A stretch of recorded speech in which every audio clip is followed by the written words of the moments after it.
Hello and welcome back to another KonstructIQ tutorial. In this video, I'll walk you through how to use the merge and split tool.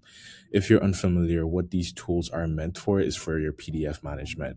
Mainly if you are trying to upload a PDF for a plan analysis to create an estimate, but you're encountering an issue like the PDF is too big, so over 50 MB, or you have multiple PDFs. Right now, our uploads are capped at 10 PDFs per upload or 20 image files.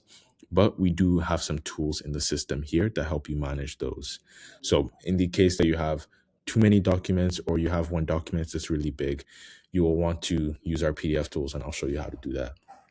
You'll get started by clicking on projects here in the top navigation bar. You'll go down to workspace here at the end of that menu. And within your workspace, you might be tempted to drop your files directly here, but direct your attention to the top right here where we have our PDF tools. You'll click on the PDF tools first, and you'll see here that we have two options for tools. We have our merge tool and we have our split tool. So again, the split tool will be for files that are larger than 50 MB. What it does is you will drop your files here.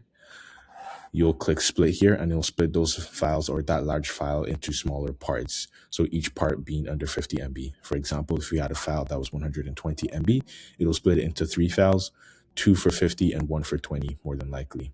And then you can take those 3 files as a zip, download it, extract the files, and take those 3 files and upload them at the same time at the point you're trying to upload your plans.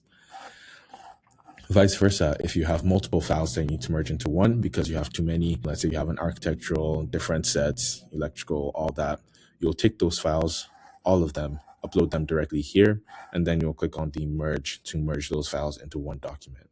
In similar steps, you'll download those files. Once you have the merge or split files, you'll close out of here, come back to home and go through the normal process for creating your estimate by clicking on create estimate, go upload your files, enter any details, and then create your estimates. So that is how to use the merge and split tool in KonstructIQ.